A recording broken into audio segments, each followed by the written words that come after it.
Eat na. Oh, ayan. Ready to serve na.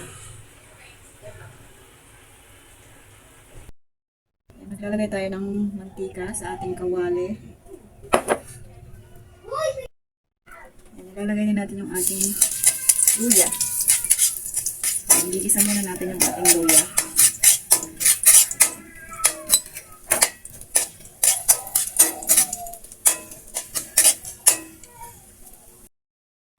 Ayan, tapos ilalagay na natin yung ating bawang at saka sibuyas. Ayan, pagsabayan na natin yung sauce.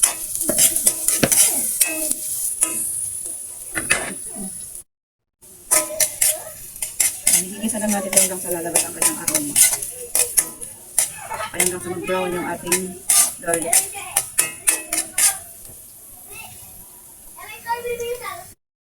Ayan, okay na ito.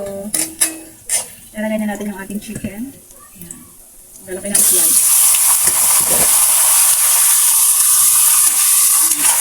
Igigisa din natin ito natin.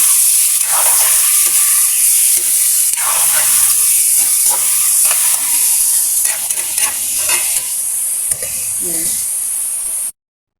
Takpan lang natin, tapos ito natin ilunod. Ayan na, lumalabas na yung kanyang mantika, mga kapatid.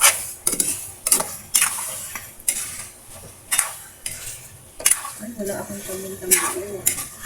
Ay, hindi na pala kailangan ng paminta to. Magic sarap lang, mga sis.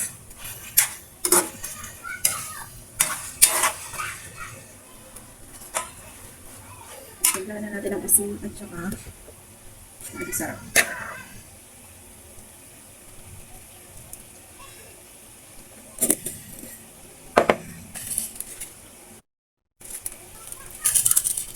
Magic sarap para masarap.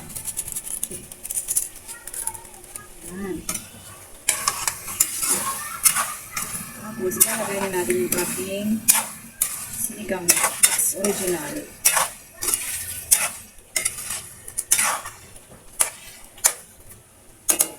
Ayan. Ito, lalagay natin. Kalahati lang siguro na ito. Masyado madami.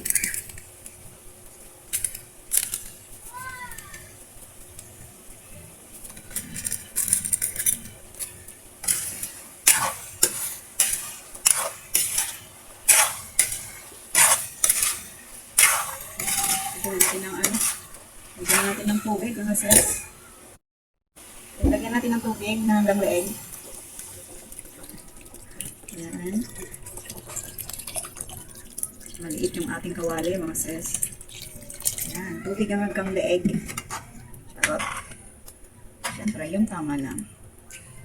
Ayan. Maliit ang ating kawali. Malaki ng ating chicken. Tapos, tatakpan natin. Ayan. Kumulo yan, sisimmer natin ng kahit mga 10 minutes o 15 minutes. Balikan ulit natin mamaya, mga sis. Ayan, kumukulo na, mga sis. Lalagyan na natin yung ating siling haba.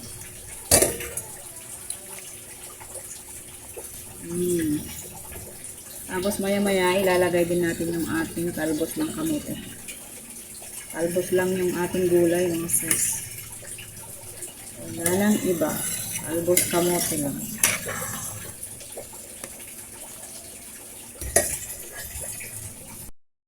Ayan, lalagay na natin yung ating talbos ng kamote, mga sis. Ayan, parang tapos na yung ating sinigang. Oh! Ayan.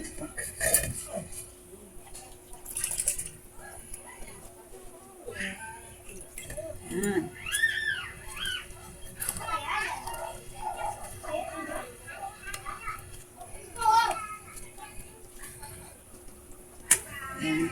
Ayan lang natin ito kumulo kahit mga 1 minuto, mga sis. Tapos, amuin na natin at kakain na tayo. Simple as that, mga sis. Meron na tayong sinigang na chicken. Ayan, luto na yung ating sinigang na manok, mga sis. Ready to eat na. Oh, ayan. Ready to serve na.